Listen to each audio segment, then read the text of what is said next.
കൊടുത്ത് തീരുന്നത് വരെ കരയും. ഓ പോട്ടെ പോട്ടെ. ഇത് നമ്മുടെ ചെറിയ മോള് ഹന്ന മോള്. ആൾക്കിപ്പോ 2 വയസ്സുണ്ട്. പക്ഷെ ആ 2 വയസ്സിൻ്റെതായ ഡെവലപ്മെന്റ് ഉള്ള മോളല്ല. കൊടുക്കണം. എൻ്റെ അടുത്ത് ഒന്ന് ചെല്ലണം നിർത്തുമല്ലേ. ഇത് നമ്മുടെ ഇവിടെ ബെഡ് റിഡൺ ആയിട്ടുള്ള കുട്ടികൾ. ഇവര് ക്ലാസ്സിൽ പോകുന്നവരല്ല, ഇവര് ഫുൾ ടൈം റൂമിൽ തന്നെ ഉണ്ടാവും. ഇവർക്ക് അങ്ങനെ ഷിഫ്റ്റ് ചെയ്ത് നമുക്ക് ക്ലാസ് സെക്ഷൻസ് കൊടുക്കാൻ പറ്റുന്ന അതിന് ഏബിൾ ആയിട്ടുള്ളവരല്ല. അവിടെ പോയി നമുക്ക് ഇരുത്തണമല്ലോ.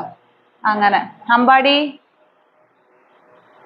ഇത് ജിത്തു. ജിത്തു കുഞ്ഞോ, ജിത്തുവോ എണീറ്റേ. എന്തേ ജിത്തുവിന് 21 കിട്ടുന്ന ഇത് നമുക്ക് ഭയങ്കര ഒരു ബുദ്ധിമുട്ടുണ്ടാക്കിയ കേസായിരുന്നു. വണ്ണപ്പുറം ആ ഒരു ഏരിയയിൽ നിന്നാണ് ജിത്തുവിനെ നമ്മൾ കൊണ്ടുവരുന്നത്.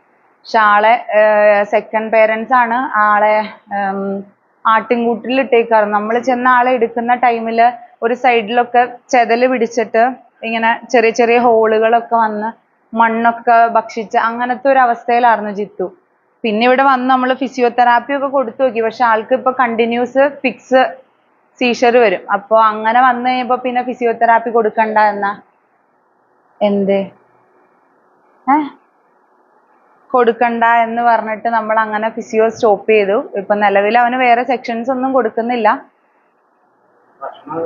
ഭക്ഷണമൊക്കെ കഴിക്കും. വെച്ചിട്ട് പോകാൻ പറ്റുന്ന കുട്ടിയല്ല. അവൻ അത്ര ഹൈപ്പർ ആയിരുന്നു. ഇവിടെ വന്നിട്ട് നമ്മൾ ഇഞ്ചക്ഷൻസ് കൊടുത്തിട്ടൊന്നും അവനെ ഹാൻഡിൽ ചെയ്യാൻ പറ്റുന്നേ ഉണ്ടായിരുന്നില്ല.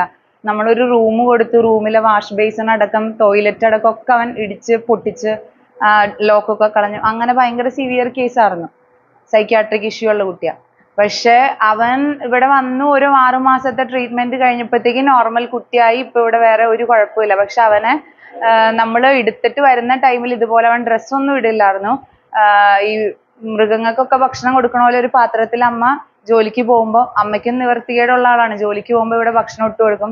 ടോയ്ലറ്റിൽ പോണതും അതിൻ്റെ അകത്ത് തന്നെ, കുളിപ്പിക്കുന്നതൊക്കെ മോട്ടർ അടിച്ച് ആ ഒരു കണ്ടീഷനിലായിരുന്നു സിറ്റുവേഷൻ. ഇവിടെ മെയിൻ ആയിട്ട് വരുന്ന 2 കാര്യങ്ങളുണ്ട്. ഒന്ന്, ഈ പേരൻസിന് ഇവരെ ഹാൻഡിൽ ചെയ്യാനുള്ള ഒരു ഫിനാൻഷ്യൽ ഫിറ്റ്നസ് ഉണ്ടാവില്ല. സ്വാഭാവികമായിട്ട് ഇങ്ങനെ ഒരു കുട്ടി ഉണ്ടാകുമ്പോൾ ഒരു പേരന്റ് അവിടെ സ്റ്റക്കായിട്ട് നിന്ന് പോകേണ്ടി വരും.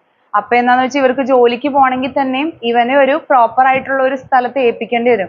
ഈ ഏൽപ്പിക്കുന്ന സ്ഥാപനങ്ങളിലൊക്കെ നല്ലൊരു എമൗണ്ട് ചോദിക്കുന്നതായിരിക്കും. അപ്പൊ അങ്ങനെയൊക്കെ വരുമ്പോൾ സ്വാഭാവികമായിട്ടും പേരൻസും സ്ട്രഗിളിലോട്ട് പോകും. നമ്മൾ കുറെ കേസുകൾ ഇപ്പൊ ഈ ചിൽഡ്രൻസ് വില്ലേജ് തുടങ്ങാൻ തന്നെ കാരണം എന്താന്ന് വെച്ച് കഴിഞ്ഞാൽ കുറെ